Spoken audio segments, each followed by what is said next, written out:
दूर किसी एक गांव में एक किसान अपने 2 बच्चों हिना और श्याम के साथ रहता था। एक दिन अचानक किसान बीमार हो गया।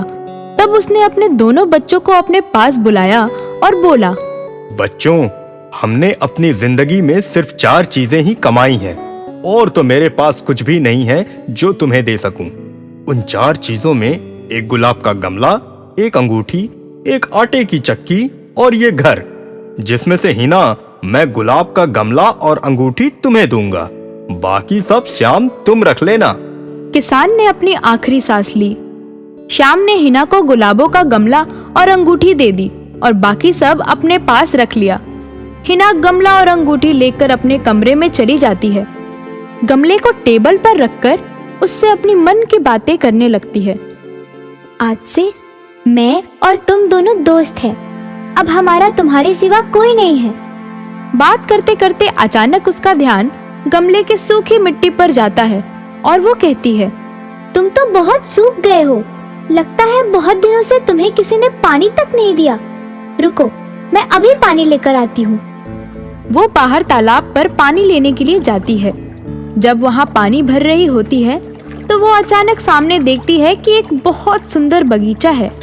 वो बगीचे को देखने के लिए वहाँ चली जाती है, लेकिन ये क्या, उस बगीचे में तो एक सुंदर महारानी बैठी थी।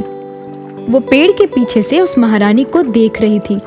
तभी महारानी ने उसे झांकते हुए देख लिया और बोला, कौन है वहाँ? सामने आओ, डरो नहीं, मैं तुम्हें कुछ नहीं कहूँगी। हिना ने डरते हुए कहा, नहीं नहीं, मैंने कुछ भी गलती नहीं की। मैं तो यहाँ पानी भरने आई थी और सामने आपका सुंदर बगीचा देखा। मुझे माफ कर दीजिए। नहीं नहीं, तुमने कोई गलती नहीं की है, डरो नहीं, आओ हमारे पास आओ। हिना महारानी के पास जाती है। नाम क्या है तुम्हारा? क्या करती हो तुम? कहाँ रहती हो? क्या तुमने खाना खाया? मैं महारानी हूँ, यही पास में रहती हूँ। बैठो, कुछ खा लो हमारे साथ। वो जाती है और महारानी के साथ में खाने लगती है और मन ही मन सोचती है कि कितना लजीज खाना है। ऐसा खाना तो उसने पहले कभी भी नहीं खाया था। महारानी, आपका बहुत बहुत धन्यवाद। ऐसा खाना मैंने कभी नहीं खाया, पर मैं इसके बदले में आपको क्या दे सकती हूँ? मेरे पास एक गुलाबों के गमले के सिवा कुछ भी नहीं है और जो मुझे बहुत ही प्यारी है, पर मैं उसे उपहार में आपको दूंगी जरूर। मैं अभी लेकर आती हूँ। वो पानी लेकर अपने घर जाती है और घर जाकर क्या देखती है कि उसके कमरे में गुलाबों के पौधे की जगह एक अलग ही पौधा रखा हुआ है, जो कि बहुत ही मुरझाया हुआ है। ये देख वो परेशान हो जाती है। मेरे गुलाब का पौधा कहाँ गया? किसी ने चुरा लिया। वो अपने भाई के पास जाती है और उससे भी पूछती, भैया, तुमने मेरे गुलाब का पौधा देखा क्या? लगता है किसी ने चुरा लिया। नहीं तो मैंने नहीं देखा, तुमने ही कहीं रख दिया होगा। परेशान होकर वो उसी पौधे में पानी डालने लगती है। तभी पौधे से आवाज आती है, रुको, मेरी बात सुनो। तुम मुझे बाहर के बगीचे में लगा दो और शाम के कमरे में जाओ।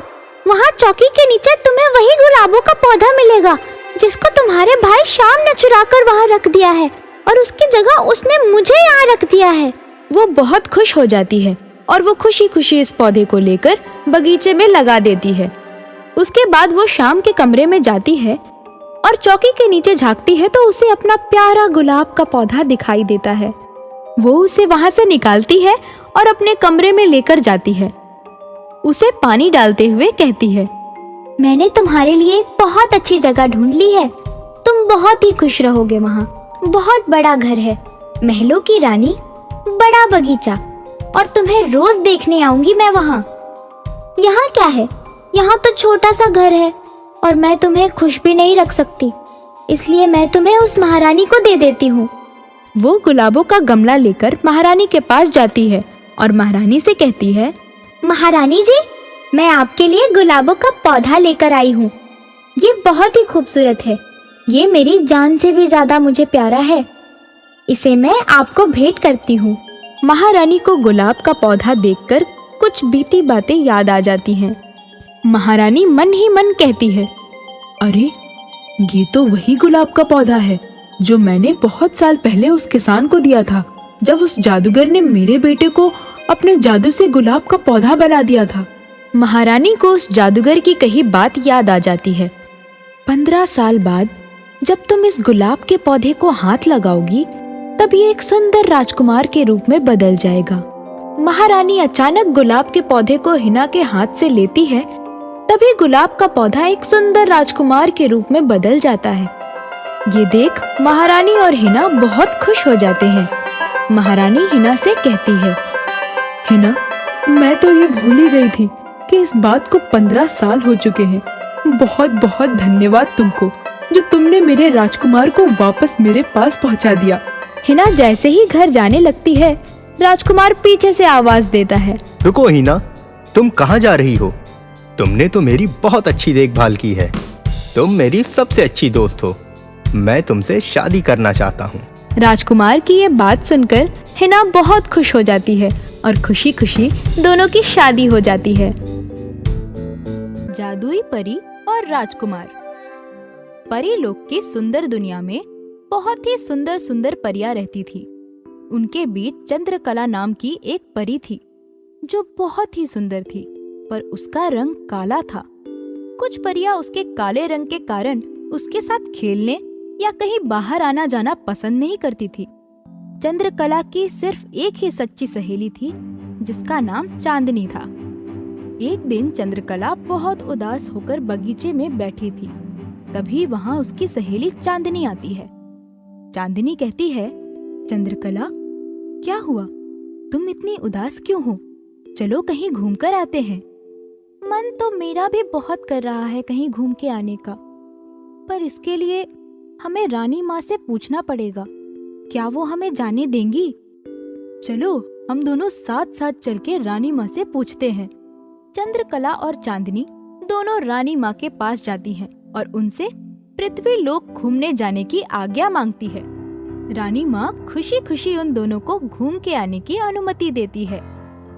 आज्ञा पाकर दोनों परियां पृथ्वी लोक की ओर उड़ चली। चांदनी, कितनी सुंदर लोक है ये। हमने तो कभी सोचा ही नहीं था कि पृथ्वी लोक इतना सुंदर है। हाँ चंद्रकला, सचमुच बहुत खूबसूरत जगह है। चांदनी, नदी के पास रुकते हैं, मुझे थोड़ी प्यास लगी है। दोनों परियां पानी पीने लगती हैं। पर ये क्या, चंद्रकला ने जैसे ही पानी पीने के लिए हाथ बढ़ाया, उसको पानी में एक अजीब सी शीतलता महसूस हुई, जैसे कि उसे कोई छू रहा है। वो अपना हाथ हटा लेती है और चांदनी से कहती है, चांदनी, ये कैसा पानी है? मुझे कुछ अजीब सा लगा। ज्यादा ठंडा है क्या? नहीं तो, तुम्हें ऐसा ही लगता है। तुम इतनी नाजुक क्यों हो? तभी पीछे से कुछ आवाज आती है, कोई मेरी मदद करो, कोई मेरी मदद करो। चांदनी, ये कैसी आवाज है? चलो चलकर देखते हैं। दोनों परी वहाँ पहुँच जाती है जहाँ से आवाज आती है और देखती है कि एक राजकुमार घायल अवस्था में मदद की गुहार लगा रहा है। दोनों राजकुमार के पास जाती है और पूछती है, क्या हुआ तुम्हें? किसने तुम्हें चोट पहुँचाई? मैं यहाँ से गुजर रहा था तो एक शेर ने मेरे ऊपर हमला कर दिया और मैं घायल हो गया। क्या तुम हमारी मदद कर सकती हो? मुझे बहुत प्यास लगी है। क्या तुम मुझे पानी पिला सकती हो? जरूर। तभी चंद्रकला राजकुमार को अपनी जादुई छड़ी से पानी पिलाती है और उसके जख्म को ठीक कर देती है। अरे बहुत खूब, तुमने तो कमाल कर दिया। तुम्हारा बहुत बहुत धन्यवाद। आप दोनों इस देश की नहीं लगती हो। कहाँ से आई हो? आपको पहले तो नहीं देखा यहाँ। हम दोनों परी लोक से आए हैं, इस पृथ्वी लोक पर घूमने के लिए। थोड़ी देर बाद राजकुमार परियों से जाने की आज्ञा लेता है और महल की ओर चला जाता है और धीरे धीरे रात हो जाती है। तभी परियां सोचती है कि इतनी रात हो चुकी है, हमें कहीं रुकना चाहिए। उड़ते उड़ते उन्हें एक घर दिखाई देता है जो खाली था और उसमें कोई भी दिखाई नहीं दे रहा था। तभी चंद्रकला जाकर दरवाजे पर आवाज लगाती है, अंदर कोई है क्या? तभी अंदर से एक बूढ़े बाबा जी बाहर आते हैं और उनसे पूछते हैं, कौन हो तुम लोग और यहाँ क्यों आए हो? बाबा, हम परी लोक से यहाँ पृथ्वी पर घूमने के लिए आए हैं, पर हमें रात में रुकने की जगह नहीं मिल रही। क्या हम आपके यहाँ रुक सकते हैं? हाँ हाँ, क्यों नहीं, पर एक बात का ख्याल रखना, यहाँ पर चोरियां बहुत होती हैं। कल ही किसी ने मेरी प्यारी बकरी और उसके बच्चे को चुरा लिया। चंद्रकला ने अपने जादू की छड़ी घुमाई और बाबा की बकरी और उसके बच्चों को सामने लाकर खड़ा कर दिया। ये देखकर बाबा जी बहुत खुश हो जाते हैं और उन्हें आशीर्वाद देते हैं। मैं तुम दोनों से बहुत ही खुश हूँ। क्या मैं तुम्हें कुछ दे सकता हूँ? रुको, मैं अभी आया। बाबा अपने घर के अंदर जाते हैं और वहाँ से अपने जल का कमंडल लेकर बाहर आते हैं। जल के कमंडल से चंद्रकला के ऊपर कुछ पानी के छींटे मारते हैं। जैसे ही वो चंद्रकला के ऊपर पानी का छींटा डालते हैं, उसका रंग चांदनी जैसा सफेद हो गया और वो और भी सुंदर दिखने लगी। ये देख दोनों परियां बहुत ही खुश होती हैं। बेटा चंद्रकला, तुम बहुत ही नेक परी हो। पिछले जन्म में तुमसे कुछ भूल हुई थी, इस कारण तुम्हारा रंग काला पड़ गया था। इस जन्म में तुम बहुत ही नेक और उदार हो, इसलिए मैंने तुम्हें उस श्राप से मुक्त कर दिया। तभी वहाँ से वही राजकुमार गुजर रहा था। उसने उन दोनों परियों को देखा, पर ये क्या, वो चंद्रकला परी को देखते ही रह गया और वो पहले से और भी ज्यादा खूबसूरत दिख रही थी। मैं तुम्हें ही ढूंढ रहा था। क्या तुम हमारे महल में चलना पसंद करोगी?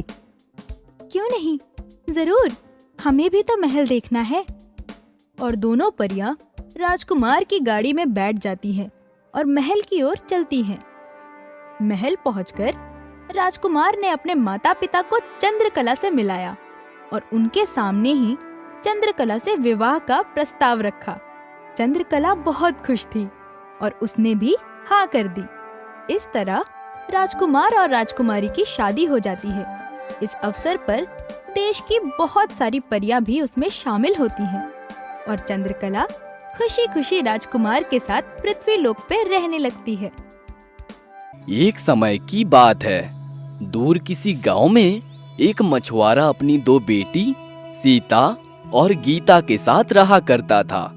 गीता बहुत ही सुशील और दयालु थी, पर सीता अपने बहन से बिल्कुल अलग थी। वो बच्चों को बहुत सताती थी। गीता हमेशा घर का कामकाज करने में व्यस्त रहती थी।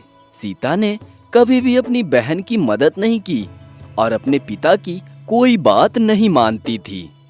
वो हमेशा नदी के किनारे बैठी रहती थी और अपने को देखते रहती थी और हमेशा अपने से वो पूछती, क्या मैं सबसे सुंदर लड़की हूँ? एक दिन उसके पिताजी बहुत बीमार हो गए और वो अचानक चल बसे। गीता बहुत ही दुखी हो गई, पर जल्द ही वो ये समझ गई कि उसके परिवार की देखभाल अब उसे ही करनी होगी। उसने अपने फैसले के बारे में सीता को जाकर बताया। हमेशा की तरह सीता नदी के पास बैठी थी। सीता, मैं तुमसे एक बहुत जरूरी बात करने आई हूँ। चली जाओ, तुम देख नहीं रही मैं बहुत व्यस्त हूँ। मैं तुम्हारा ज्यादा समय नहीं लूंगी। क्या बात है, जल्दी बोलो। क्योंकि पिताजी अब हमारे साथ नहीं है, तो घर का काम करने वाला और पैसे कमाने वाला अब हमारे पास कोई नहीं है। मैंने ये निर्णय लिया है कि आज से मैं हर दिन बाजार जाकर सब्जियां बेचूंगी। ठीक है, मुझे अकेला छोड़ दो। गीता चुपचाप वापस घर आ जाती है और घर के काम करने लगती है। ऐसे ही कई दिन बीत जाते हैं। एक दिन की बात है, सीता घर से बाहर जा रही थी कि उसे रास्ते में एक बूढ़ा आदमी नजर आता है। बेटी, क्या तुम मुझे थोड़ा खाना खिला सकती हो? मुझे बहुत भूख लगी है। मेरे पास वक्त नहीं है, तुम किसी और घर जाकर मांग लो। तभी गीता घर के अंदर से बाहर आती है और वो बूढ़े आदमी को घर के अंदर ले जाती है। क्या बात है, क्या हुआ? बेटी, मुझे बहुत भूख लगी है। क्या तुम मुझे थोड़ा खाना खिला सकती हो?